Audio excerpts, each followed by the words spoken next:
Now you know that in ancient times, all kings had at their courts a court fool. And sometimes it probably was true that the fool was a crazy person who had a peculiar capacity for making inappropriate remarks. And there's something about inappropriate remarks that can be very funny. I remember as a child we used to play a game in which we had first of all a booklet with a story in it, but every now and then a word was left blank. And then you were given a pile of cards that were shuffled around the players, and in turn, as the story was read by one person, the players turned up whatever card they had and said the word. And the most extraordinary things happened. And in this way, of course, the person who could make inappropriate remarks at the right moment can sometimes bring the house down. But actually, as time went on, the function of the fool became more sophisticated than that. And he became a person whose function was not simply to make jokes and to be a funny man, but to remind the monarch of his humanity, so that he would never get too stuffy. Don't forget your humanity. You remember perhaps the lines in Richard II, where the king says, within the hollow crown that rounds the mortal temples of the king, keeps death his watch. And there the antic sits, the antic being the court fool. And there the antic sits, scoffing at his state and grinning at his pomp, allowing him a little time to monarchize, be feared and kill with looks. And then at the last comes death, and with a little pin bores through his castle wall, and farewell, king. See, that was in a way the function of the fool. He was reminding you of your finitude, of your mortality, and death at the end, in somewhat the same way as monks used to keep on the desks in their cells a grinning skull. And all this is, of course, nowadays thought very morbid, because today we repress death very, very strongly. And the whole function and role of the mortician in our culture is to pretend in some way that death doesn't happen. He's a husher-upper. He sweeps you under the carpet at considerable expense. Now then, I try to think whether there is any institution in modern society that really corresponds to the court fool. And there isn't. There is, of course, the political cartoonist, there is the satirist, there is the commentator, but he doesn't sit in the president's office. And the president can ignore him altogether if he so chooses. We don't like, nowadays, anyone to suggest that our social institutions are not altogether serious. We can't stand it because we're much too insecure. And this is a very dangerous state of affairs. And so it really is high time that in many ways the institution of the fool was reintroduced. I want to point out a parallel to this. In some ways, the fool, or the joker, and the monk have a parallel function. The monk is a person who abandons society. He is an outlaw, only he's an outlaw on the upper side instead of on the lower side. As the ordinary criminal is, as it were, below caste, the outlaw, in the sense of the monk, is above caste. And in the Buddhist religion, at its inception, the followers of the Buddha wore those dark yellow robes because those were the garments of criminals. It's just as if today we were to take the kind of blue jeans they wear over in San Quentin and go around in those, or the old-fashioned striped things that were put on jailbirds. And so they took on the garments and external appearance of the lower outcast, but they were in fact respected as upper outcasts. But in modern society, it is very, very difficult to be in that position. For example, in such a true republic as France, every monk and priest is subject to military service. That is not true in the United States, nor is it true in England. They are not quite so republican as the French. But in this kind of modern society, more and more, you must belong. As Thoreau said, wherever you may go, men will seek you out and compel you to belong to their desperate company of oddfellows. And the monks that exist today, Catholic monks and Anglican monks, are really a little bit of a freak in our society. They represent, in other words, the opinions and the discipline of a particular sect. They are not really, they have no actual official and social recognition. Because, you see, our society cannot stand non-participation. It cannot stand really fundamental criticism. And so it's in a very, very weak state. I remember as a boy in London going often to Hyde Park Corner and listening to people orate against anything they wanted to orate against. They could criticize and vilify even the most sacred institutions, and the police would stand by and pay no attention, sort of lean against the lamppost and let it all go on. And that's because the people as a whole in those days had a tremendous sense of security. They knew they were right, and therefore there was no point stopping anybody from criticizing them. But when you're not sure you're right, you have to stifle criticism completely. And the worst kind of criticism is the person who pokes fun. Non-participation of the monk isn't so bad, but the person who somehow suggests that society occasionally is something that needs to be giggled at. You see, this is the whole position. The joker doesn't outrightly deride things. He's not a slapstick comedian. He gives people the giggles about things that they thought were terribly sacred. And that is extremely demoralizing. So, in our day and age, you see, you must belong. And we need to relax on this and allow for non-participation under certain conditions, and these are the ancient conditions. That the person who does not participate in society cannot call upon society for certain things. He cannot call upon the protection of the police or of the army. He cannot call upon education for his children. He's not supposed to have any children. He may, I suppose, in this day and age, make what arrangements he chooses about his love life. But he mustn't be the head of a family, and he mustn't feel entitled to the protection and support of the community. If the community respects him and wants to support him just out of its own free will, then that's their affair. So that's the way of the monk.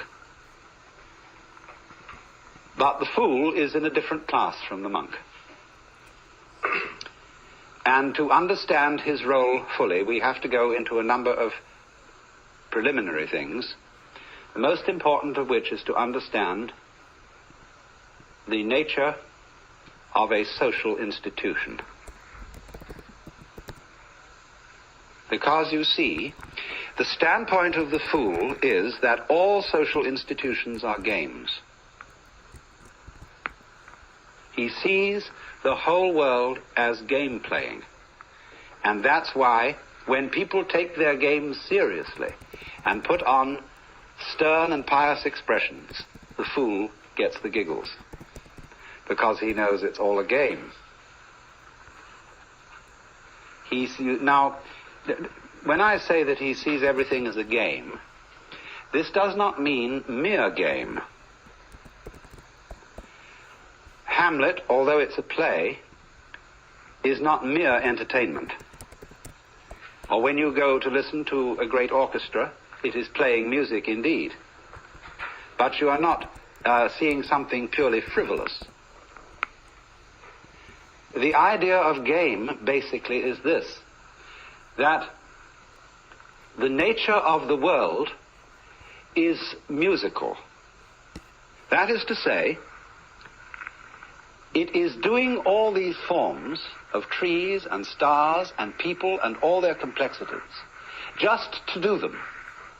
It has no purpose beyond doing it. And in exactly the same way, in music, music has no destination. It isn't aimed at the future. It does travel in time, that is true. But it doesn't aim at a goal in time. The point of music is every phrase as it unfolds itself, and as you perceive the relationship of those phrases to earlier and later phrases. But music itself is dance. It's dancing with sound, and likewise in the art of dancing, you are not traveling. You are not aiming at a particular place. You are dancing to dance. And so what you might call the musical or game theory of the world is that everything that is happening is its own point. It's true that things do develop. For example, the seed develops into the tree. And you might say, from one point of view then, that the point of the seed is the tree. That's the purpose of the seed. But that doesn't really hold up, because then the tree goes and has seeds again. And so you might say then that the purpose of the tree is the seed. Which is which? The whole thing is one process, you see. They really aren't parts. The seed isn't one event and the tree another. It's all one long continuous event, going on and on, just for the sake of going on and on. Now, of course, you can read purpose in it in another way. That is to say that a tree is only possible in a certain kind of environment. There have to be, for there to be trees, there has to be a certain kind of temperature, a certain kind of atmosphere, and there have to be insects, and there have to be bacteria in the soil, and there have to be weeds, there have to be birds. All kinds of things are necessary if trees are to live. So you could say this is symbiosis, that the tree lives to look after the birds and provide them with perches, that the birds live to eat the worms which might destroy the roots of the tree, and so everybody lives to support everybody else. Well, the word to, or in order to, is not quite correct. It's a little clumsy. What we should see rather than that is that the whole relationship of trees and birds and worms and bees and so on is a network. And every aspect of the network, you might say every part of it, depends for its existence on every other part. That means, you see, that the network as a whole is a single organism. Just as in your own physical body, and you call yourselves a single organism, there are billions of creatures of very different kinds, and they're all running around inside your bloodstream and doing their stuff. They're having battles, love affairs, all kinds of things, and this huge variety of stuff going on constitutes your life as an individual. Excuse me. And so in turn, you are some kind of a little wiggle in some other sort of stream which constitutes a larger organism yet. And but really and truly, this tremendous network doesn't have any separate parts. It's not like a machine. A machine is a lot of separate parts that are put together. Whereas this is different. The parts of this machine, of this network, don't come into it from outside. I mean, when you drive your car up to the shop and you want a new carburetor or something, they pull the old one out and they take another one off the shelf and jam it in. So it comes off the shelf into the car. But in this network of life that we live in, things don't come in from outside. Everything that comes into it comes from inside, which is a giveaway that the whole thing is really one process. And it's all a game, because in the sense that it has no other object than doing what it's doing. That's the fun of it. But it plays, you see, parts. It varies itself. And in playing always involves a certain element of make-believe, that is to say illusion, and the word illusion is from the Latin ludere, to play. It involves the illusion of the parts being separate. And so then, there are these variety of games: the tree game, the beetle game, the butterfly game, the bird game, the cat game, the people game, the human game. And if you will look on all these things as differentiated in the same way as chess and backgammon and football and hockey and polo, or as rumba, waltz, twist, minuet, or again as concerto, partita, fugue, sonata, you will begin to see that it's a perfectly reasonable attitude to look at the world as a game system. Now, you see, we're looking at the fundamental games of what we call physical and biological entities or events. But over and above those, we have the social institutions, the subdivisions of the human game. Now then, the social institution is of many kinds. It's not simply things like marriage and the family, the various forms of government, the institutions of the government, like the public health department. It's not just things like hospitals and banks and business corporations. It's not even money only, that's a social institution. So are all our weights and measures, our systems of timing, our clocks. And you see, what makes these things social institutions is that they are, in another sense, conventions, things that we agree upon. From the Latin convenire, to come together. We come together in agreement about where the equator is and where longitude 0 is. And by agreeing about these things, we can order our lives, order our communal intercourse. And you can't understand that, or you don't want to? I have sometimes mentioned the bad faith, once again. Buddhist and, well, they're mainly Buddhist divinities who you see guarding temple gates. And they're called the heavenly kings, and they're always very fierce. And they carry weapons. Congratulations. And they are the guardians of the 10 directions. In Buddhist philosophy, there are 10 directions, the 8 points of the compass, and up and down. And it's terribly important to keep the 10 directions clear, because if I'm not clear about it, I could never meet you at the corner of 5th Avenue and 42nd Street. Exactly. So I wouldn't meet you at all. I could never have a date without knowing the 10 directions. And so these Dharma kings are the cosmic traffic cops. And they're keeping everything straight so that everybody can know where they are. So these are the guardians of the social institutions. The agreements we have to make about money and language and law, and also about certain values. Some of these values vary startlingly, but they are still social institutions. Did you realize pain is a social institution? In some cultures, like ours, it's very unpleasant to go to the dentist. But there are cultures in which dentistry is no problem at all, but on the other hand, they have extreme pain when their fingernails are cut or their hair is cut. We are very largely talked into pain in extreme childhood. And it varies enormously as to what may be considered painful. And I think it's not only human beings who do this, but animals do. Experimentation with hypnosis shows that pain is an extremely relative thing. Maybe you have to have some pain, but where you have it is very, very variable. Also, we know too that social institutions govern what we notice.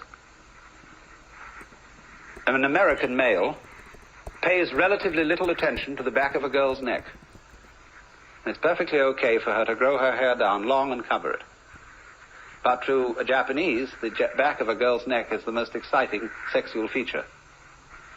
And so when you see a well-dressed Japanese girl, her kimono hangs a little bit down the back like this, exposing her neck. They pay no attention, though, to breasts, which seem to so fascinate the American male.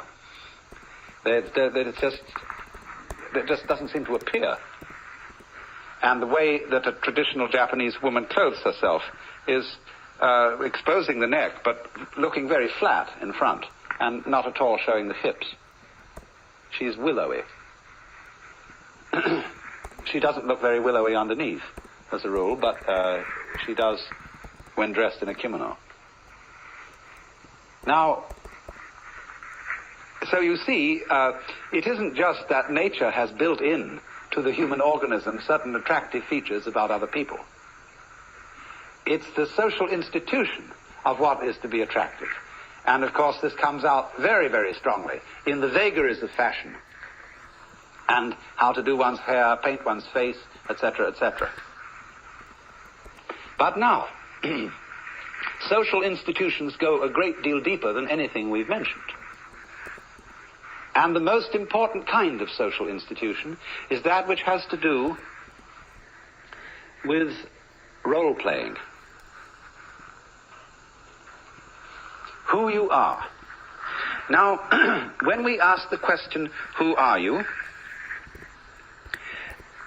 People think of this question in two different ways. One person, when asked, who are you, will answer, I'm a doctor. Another person will fall silent because he realizes how profound the question is. He realizes that he's been asked what his ego is. But a lot of people don't realize that when they are asked, who are you? I have noticed just a little bit of difficulty in my investigations of discussing identity with people, that they fix on their role and use that to describe their identity. Their name, their family, their place in society, what they do, what their hobbies are, and so on. All these are roles. And then also there is the role of character playing. All people are more or less taught to act. We are all hams from the beginning. And we were schooled in acting in our childhood, although it wasn't called that. It was called education. It was called upbringing, but a great deal of it is schooling in acting. And you very soon learn as a child from your peers and from your parents what acts are appropriate and what are not. It is the concern of all parents that their child learns a role in life and has an identity by which the child can be recognized. It would be extraordinarily disconcerting, wouldn't it, if a child had one personality one day and another the next. But children can do that.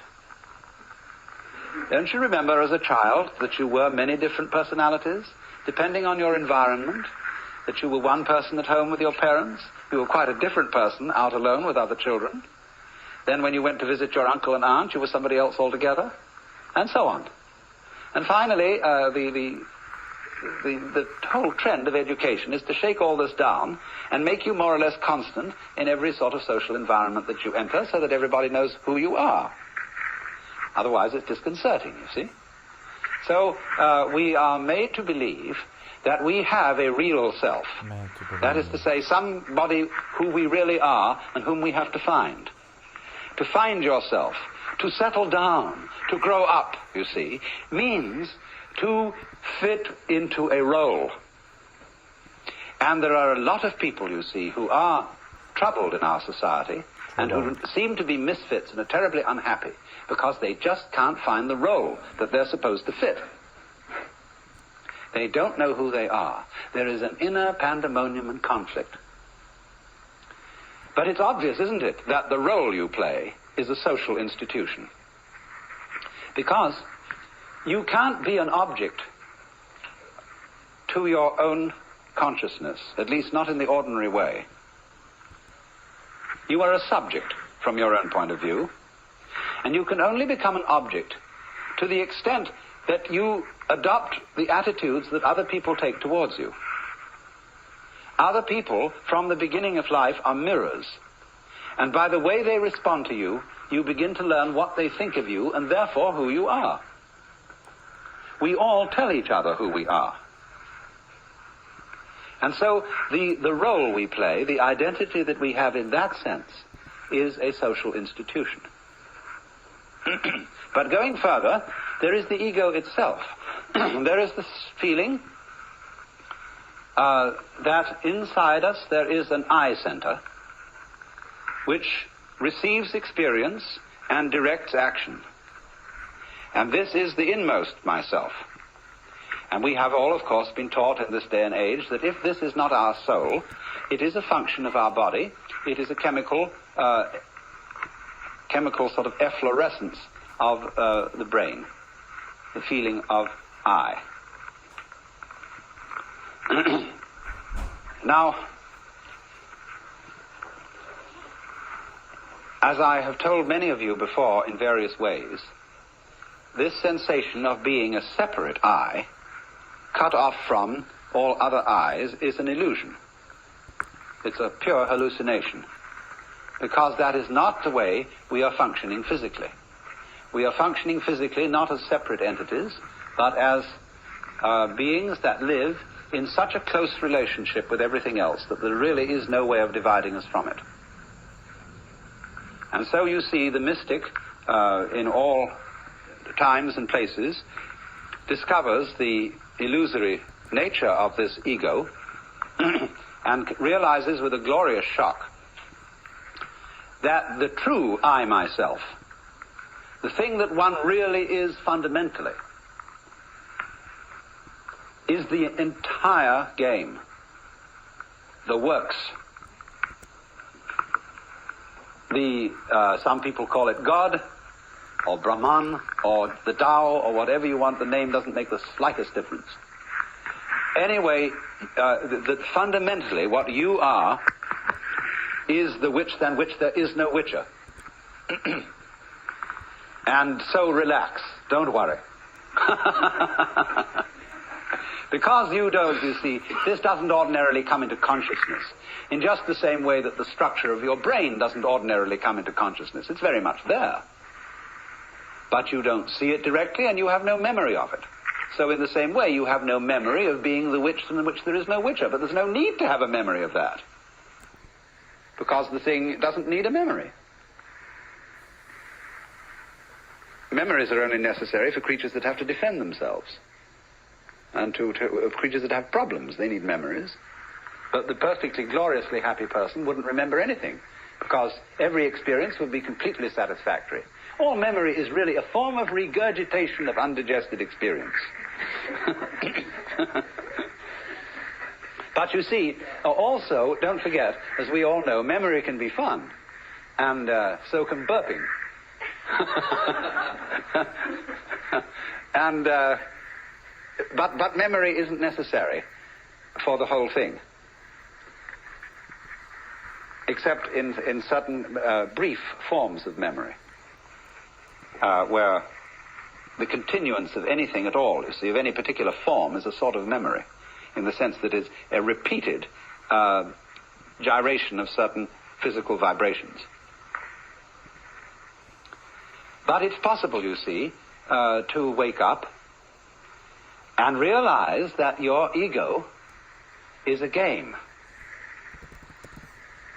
and that what we call the necessity for survival is also a game. But society is playing a very, very weird game, the first rule of which is this game is not a game. This game is serious. And so the great social institutions that we inherit from the past, like the church, are places to be serious. I don't think there ever was a jester in church. Of course, the church formed itself around a particular jester, and who couldn't be stood and so had to be crucified. It was just too much.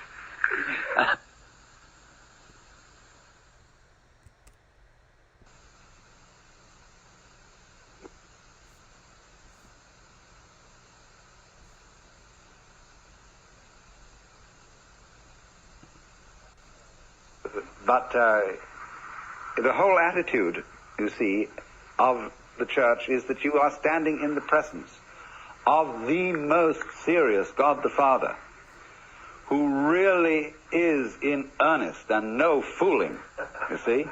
And everybody has to keep a straight face. And so also in the court of law. In our excessively serious society, I was giving evidence not so long ago,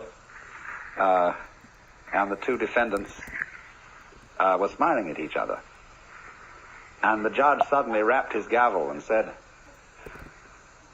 "You young men ought to realize that you're on trial for a very serious crime, and it's no joking matter. And I want to see proper behavior and conduct in this court." And the attorney stood up and said, "Your Honor, this is the first time they've ever been on trial, and they're not used to these things." And he said, "Well, it's about time they learned."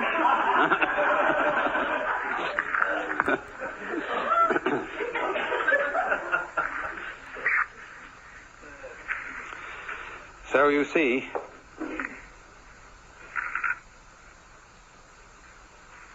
the thing is that the game, there's always the fear, the underlying fear that the game may be given away. Now that fear isn't altogether unreasonable, because part of the fascination of games is to get involved and in a way to forget that they are games. The actor on the stage does his damnedest to persuade you that he is moving in the real world. Really and children love to get completely absorbed in their games and get the actual thrill of adventure in playing at war and so on. And you see, one reason why people don't really want to know the future, why a really expert fortune teller gives most people a little bit of trepidation, is that if you know what the future is going to be, it is less worthwhile going ahead towards it. If you know the outcome, why bother? See, this is one of the ways we are trying to stop war. The Rand Corporation is trying to make computer systems that at any immediate future date can predict the outcome of a war, so that it won't be necessary to fight it. So if we did fight, this would happen. So the person who gets the winner claims the diplomatic advantage, and we go on.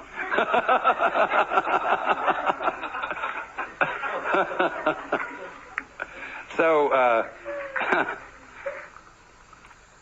this is the reason, you see, why we don't want to know that the game is only a game.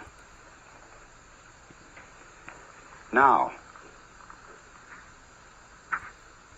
if we can make believe that the game is real, whatever that means, we are not really very clear about that. But somehow we know what it means in our bones if we don't know very well in our heads what is for real. And we're always testing things out. What is for real?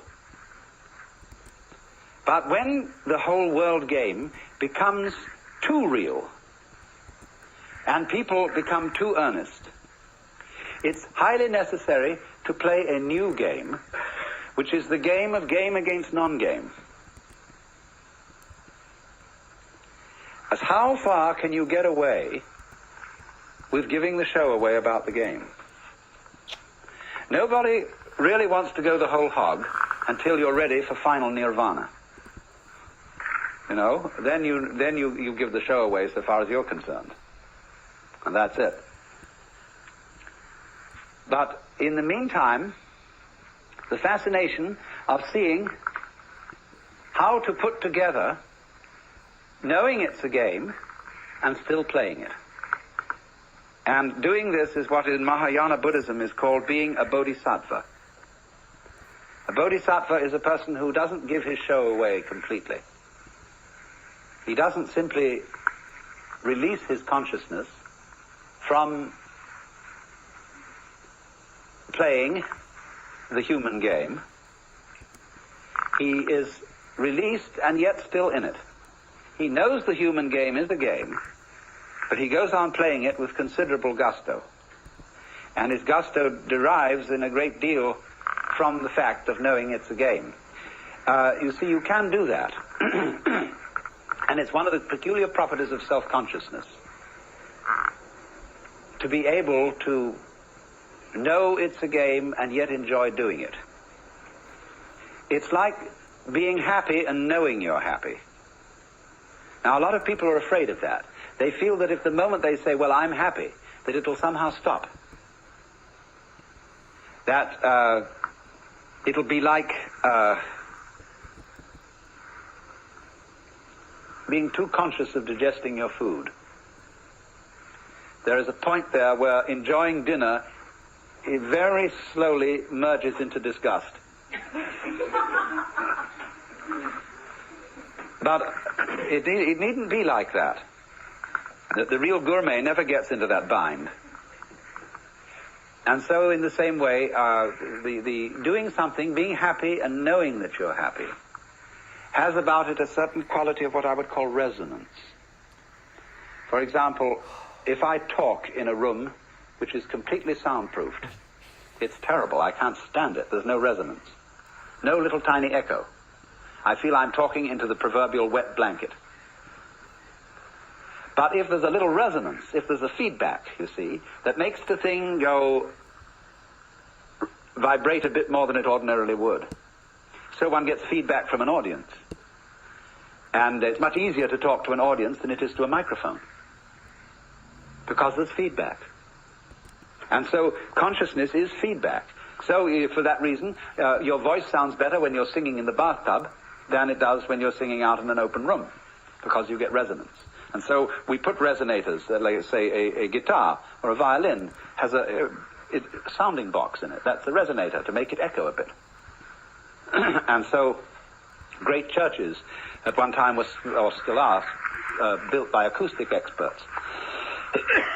So concert halls, to give them the proper resonance. But when resonance gets too much, you know, it starts chattering. It gets a system of echoes set up. And some of the old cathedrals, which weren't built with acoustical knowledge, you can hear the echoes of the choir going on forever and ever and ever. It sounds very marvelous from a certain point of view, but it's not from a musical point of view. It's a kind of it's more sentimental. And we used even to be taught to sing in church with an echo technique in the voice. So that even if you weren't in a great cathedral with its echoes, you'd slightly sound as if you were. Isn't that trickery for you? That's real showbiz. So, to play the game and to know it's a game can be quite fascinating. And not really giving the show away, but giving it away enough somehow. And that, you see, is the joker's function. So, what he is doing then is he is in a point of view where he sees all that is going on as a game. He doesn't take anything seriously. But don't forget that that doesn't mean that he is simply shallow and frivolous. Because, for example, if somebody were to say to me, I love you, and I turned to them and said, are you serious? She might say, no, I'm sincere. because love isn't necessarily serious. You see, we use the word serious very frequently, where we should be using the word sincere. And the lack of proper delineation between these two words causes a great deal of confusion.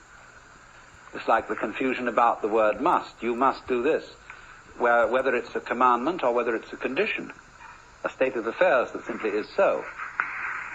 And so in the same way, we need a clarification of must, and we need a clarification of serious.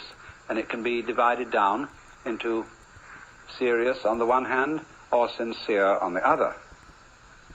What is sincerity? Sincerity is being integrated, being all of a piece. Now you see, we often think that the person who doesn't take life seriously isn't all of a piece. That is to say, his heart's not really in it. He is out here living, you see, and going along and talking to people. But the feeling is of an insincere person, there's something in the back of his mind that isn't participating. That's what worries people about actors. Are they acting in real life? Yep. Are they still playing the part? Yeah.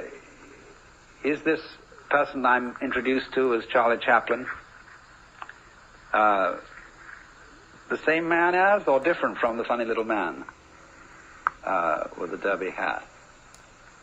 You get to wonder. And so actors occasionally bother and bug people. And people may be apt to say, well, they're always on the stage. They are never really genuine. Never. And we have a feeling, you know, when somebody is being genuine. I have a feeling.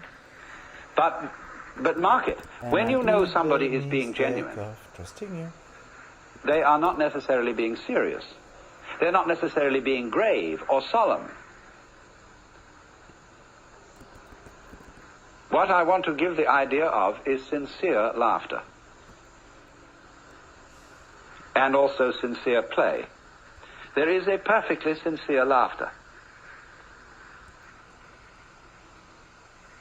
And it may be, ideally, I mean, the sincere laughter expresses a spirit of irrepressible gaiety. And it is not, in other words, a defense mechanism. Laughter is often a defense mechanism. We laugh with what we call a nervous laugh. Or laughing someone to scorn can very often be a forced laugh that isn't really funny at all. But the real laugh is, of course, the resolution of anxiety. The anxiety is serious. And anxiety is a state of palpitation, of the trembles. Anxiety comes upon us when we cannot decide which way to go, or which way things are going to go. And so we tremble between alternatives. Now, because, of course, we tremble between alternatives because we are under the illusion that it matters very much which of these two things happens. Now, once one has seen the nature of the game, you realize that it matters superficially which of these two things happens, but it doesn't fundamentally matter because all negative things pair with positives. There is no positive without negative, and there is no negative without positive.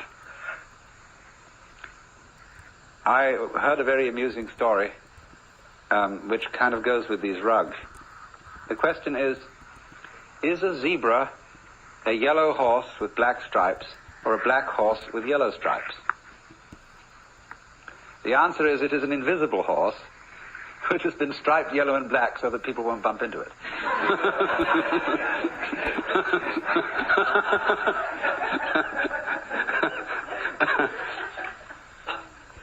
Now, in a similar way, reality is an invisible state of affairs, beyond all description and thought, but it has been striped black and white, so as to be seen. And this is life and death, up and down, sound and silence, the whole vibratory character of being. And the game, the fundamental game that the universe is playing, is to forget that this is so.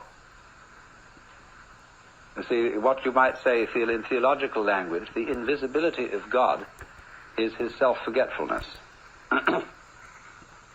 And the visibility of the world is the game being played. Now, the nature of the game, I think I've told some of you this before, but I see some I haven't. The nature of the game is, let us pretend that the positive and the negative are not really identical.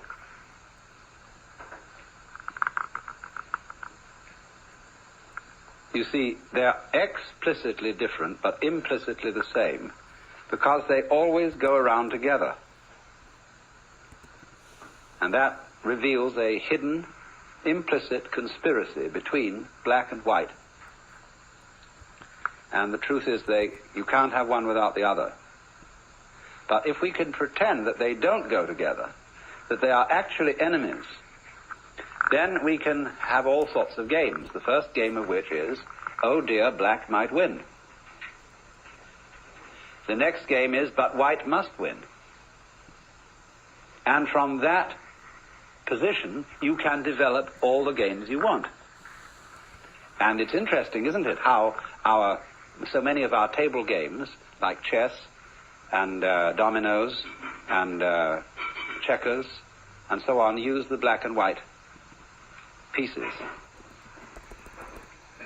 And you can find in the conventions of chess, one could discuss all the problem in terms of chess. When I bring up the Joker, of course, we are in a way discussing it in terms of the game of cards, because the Joker is the card beyond roll, the card that's wild, that can be any card in the pack. In other words, it's delivered from being a particular someone and can be an anyone. And it pops up here, and it pops up there, and it pops up here. And you never know, where is the Joker? Who is the Joker? You see? The thing that we have to understand, really, is that all the roles are the Joker playing them.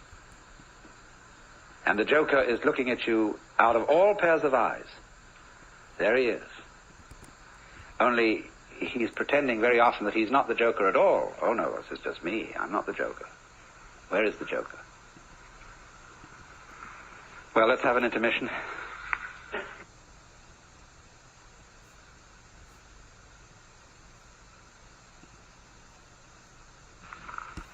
Now,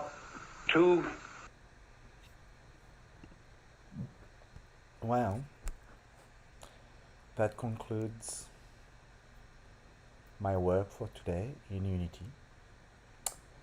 I will go for lunch and get some sun, but be careful. The sun in Australia is gonna blind you, and it's gonna burn you. Don't let him burn you.